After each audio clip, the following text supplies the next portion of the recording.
Magandang araw ho sa inyong lahat mga kapatid. JDB uli, ang inyong abang lingkod. Pag-usapan po natin ngayon ito. Naalala ninyo nung nakaraan, eto hong si Baste, pinagmumura sa isang vlog. No, makikita niyo yun doon sa CM Baste Duterte na FB page. So naandun. Doon, pinagmumura niya, sampalin pa nga daw niya po etong si General Torre. Aba, kaya naman ho pala niya sasampalin. Kaya naman ho pala ganun ang kanyang galit nito ni Mayor Bastos. Nako ho, may na-discover palang katarantaduhan. At talaga naman ho, nako, eto ho ang debunk sa pinaniwalaan natin noon na tahimik ang Davao. Pero isa nga pong tanong, ang sabi nila, maunlad ang Davao, tahimik ang Davao. Ang tanong nga, bakit marami kaming kapitbahay galing Davao?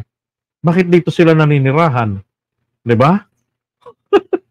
Yun na lang Isang malaking tanong na yan Hindi natin sinisiraan, hindi ko gusto na ang mga taga Davao ay masaktan. Pero ito yung katotohanan ng pambubudol sa kanila at sa taong bayan. Isipin mo na lang si Sara, paano natin mapaniwalaan na naging maayos ang Davao City sa kanilang panahon. Gayong sa kanyang pagiging Vice President, hindi maayos Hindi malaman ang talagang gagawin. 'Di ba? Kung gastusin ang pera ng confidential fund, ganun-ganun na lang, abogada, hindi man lamang tinitignan o kinukonsidera at imposible na hindi niya alam ang guidelines ng confidential funds kapagkat nung siya po ay mayor pa, isang damakmak po na confidential fund ang napasa kamay niya sa kanya. Di alam niya yung guidelines, 'di ba? Na red flag ba siya ng COA when she was a mayor? Diba? Pagdating sa paggamit ng confidential fund, wala. Ibig sabihin po, compliant si Sara sa paggamit ng mayor pa siya ng confidential fund. Bakit nung vice president na hindi na? Ano na? Diba? Okay, so ngayon, eto naman po ang pakita ko sa inyo. Ayan, sabi nga ni Ping Ping Tweets. Ayan, follow nyo po siya sa Twitter. Fake police logbooks makes Davao safest city. Naalala ninyo, Manila po palagi. Manila alone. Ang lagi na lang na nababalita na ang Manila ay ito ang pinaka tawag dito, magulong lungsod dito sa Pilipinas, sa Southeast Asia, mga ganon. Ang Davao City hindi nawawala sa tawag dito yung record na matahimik. Alam niyo ang basihan ng mga report na yan po ay hindi kasi kapani-paniwala. Bakit? Kasi ang basihan po ng mga yan yung mga police report.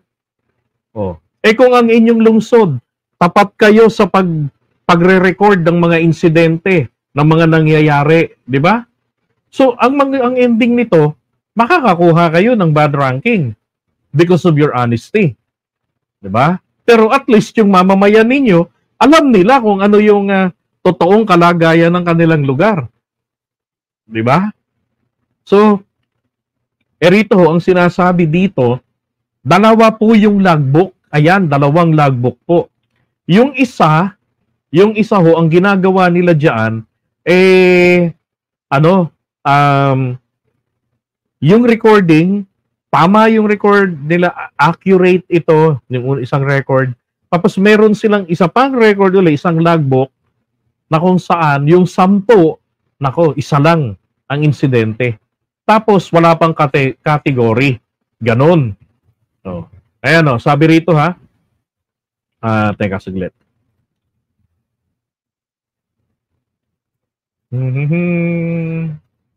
Para na i-zoom out natin. Zoom in, zoom out. Alright, here we go. Ito, sabi dyan, the director of the PNP Police in Davao Region flagged troubling discrepancies in police logbooks that call into question the reported low crime rates. Oy, grabe. Low crime kayo high crime pala. 'Di ba? Ganun, yun ang ibig sabihin niyan low crime pa kayong nalalaman. Fraud naman pala. 'Di ba? Tingnan niyo Ang sabi rito, yung PNP Davao Regional Director si Torre daw po, pinakita niya ho noong July 31 noong katapusan. Dalawang police blotter. Ito po yung dalawang police blotter. Ayan. Yan. Pinakita niya. Okay. Sabi diyan from the Kalinan Police Precinct, covering the period from January to June. One logbook contained standard entries for record keeping. Okay? So, ibig sabihin, naandun po yung tamang entry. And then, meron din po, sabi rito, while the other appeared to be sanitized, ibig sabihin, yung mga harmful bacteria, na kapag ka na-submit ito sa mga nagre-ranking, nagre-rating, inalis na po nila yung mga harmful bacteria. Ano yun? Why it was called sanitized? Yun pong mga kidnapping, rape, theft, robbery, nanaan doon sa standard logbook, inalis po doon. Ganon ang ginagawa pala nila.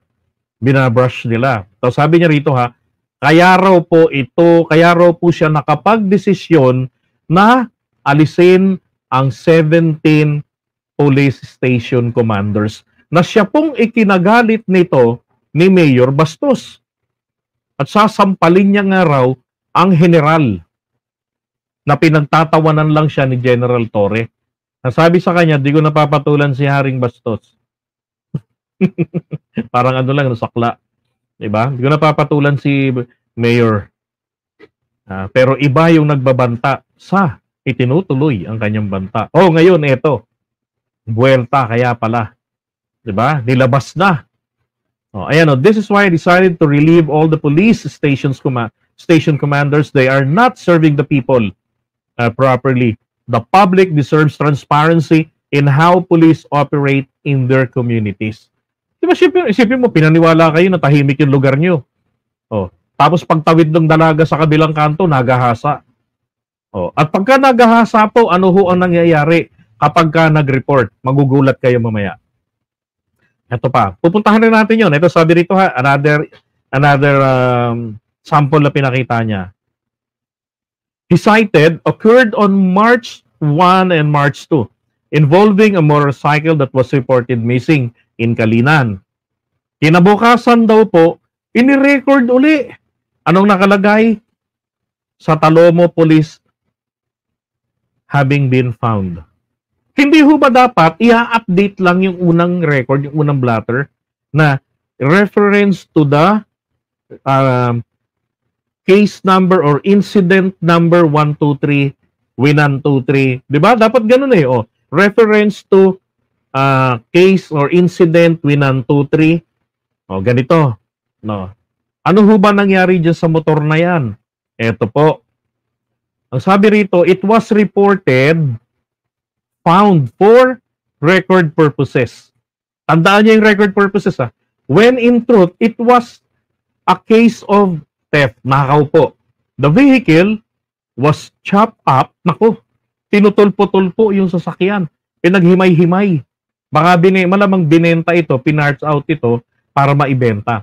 So, sabi, it was recorded as for record, meaning no theft was acknowledged. Diba? Nilagay lang for record. So, doon po sa pangalawang blotter, wala na pong nakawan. Okay, nakalagay lang ron. Nahanap. Tapos, ang category niya, for record. Bakit for record? So, ibig sabihin, pagka for record, ibig sabihin, may follow-up ito. Pero wala na hong follow-up. Diba? Ito pa. Torre also recounted a case of, ito yung rape. Ito ho yung nanay na lumapit sa kanya. No? Pagka-assume lamang niya sa pwesto. So, dala-dala yung 14-year-old niyang anak na babae. So, kinausap siya. No, pagkatapos niya mag-assume sa pwesto niya. At ang sabi ng nanay, umiiyak, na yung anak ko po noong June 4, sabi niya, nagpunta kami sa police station. Nireport namin yung nangyari na ang anak ko po minumolestya mula pa nung 10 taon siya, 4 na taon na po siyang minumolestya ng demonyong yan, kung sino man yan. At ba usong-uso yan dyan, pangmomolestya. Di ba? Minumolestya ng pedophile, ganun. So, isang matandang manyakekoy. Yun ang sumbong ng nanay. Ito ho ang ginawa ng Police Davao. Despite the gravity of the situation, talaga naman grabe, di ba? Mabigat.